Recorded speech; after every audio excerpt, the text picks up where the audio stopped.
പിണറായി വിജയൻ എന്ന് പറഞ്ഞ മുഖ്യമന്ത്രി പോളിറ്റ് ബ്യൂറോ അംഗം തൊട്ട് ബ്രാഞ്ച് വരെയുള്ള CPM നേതാക്കന്മാർക്ക് തിരുത്തൽ വരുത്താത്തോടത്തോളം കാലം അവർ ലോക്സഭാ തെരഞ്ഞെടുപ്പിൽ അഡപ്പടലം തോറ്റപ്പോൾ അവർ പറഞ്ഞു ഞങ്ങൾ തിരുത്തൽ വരുത്തുന്നു എന്നാണ്. അതിനുശേഷം നടന്ന ഓരോ സംഭവങ്ങളും നോക്കി കൊലപാതകങ്ങളെ ന്യായീകരിക്കുകയും കൊലപാതകത്തെ എൻഡോഴ്സ് ചെയ്യുകയും കാപ്പ കേസ് പ്രതികളെ മാലയിട്ട് സ്വീകരിക്കുകയും ചെയ്യുന്ന നിലപാടിൽ തന്നെയാണ് CPM ഉറച്ചു നിൽക്കുന്നത്.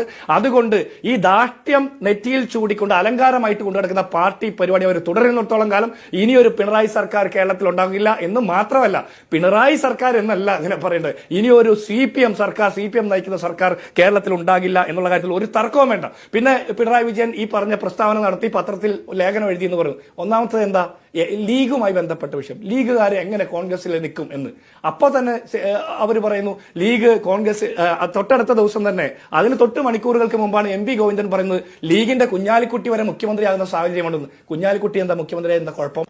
ഈ സംസ്ഥാനത്തെ ആർക്കും മുഖ്യമന്ത്രിയാകാൻ അർഹതയുണ്ടെന്നേ. പിണറായി വിജയന് പറ്റുമെങ്കിൽ കേരളത്തിൽ ആർക്കും മുഖ്യമന്ത്രിയാകാം. അപ്പൊ കുഞ്ഞാലിക്കുട്ടി മുഖ്യമന്ത്രിയായാലും എന്തോ മോശമാകും എന്നുള്ള രീതിയിൽ അങ്ങനെ ഒരു പ്രചരണം നടത്തുക. അത് കഴിയുമ്പോൾ മുഖ്യമന്ത്രി പറയുന്നു ലീഗ് എന്തിനു അവിടെ നിൽക്കുന്നു എന്ന്, BJPക്ക് മണ്ണൊരുക്കുന്നു കോൺഗ്രസ് എന്നാണ് പിണറായി വിജയന്റെ ആരോപണം. കേരളത്തിലെ കഴിഞ്ഞ 8 വർഷക്കാലത്തെ ചരിത്രം ഒന്ന് പരിശോധിച്ചാൽ BJPക്ക് അനുകൂലമായിട്ട് മണ്ണൊരുക്കിയത് ആഭ്യന്തര വകുപ്പിനെ RSSന് വിടുപണി ചെയ്യാൻ വിട്ടുകൊടുത്തതടക്കം ഓരോ കാര്യം പരിശോധിച്ചാൽ CPM ആണ് മണ്ണൊരുക്കിയിട്ടുള്ളത്. കഴിഞ്ഞ ലോക്സഭാ തെരഞ്ഞെടുപ്പിന്റെ സമയത്ത് രാജ്യം മുഴുവൻ ഇന്ത്യ പ്രവർത്തകരും നേതാക്കന്മാരും പ്രചരണം നടത്തുമ്പോൾ കേരളത്തിലെ ഇലക്ഷൻ കഴിയുമ്പോൾ പിണറായി വിജയനും കുടുംബവും വിദേശത്ത് വിനോദയാത്രയ്ക്കും വിശ്രമ ജീവിതത്തിനും പോയി.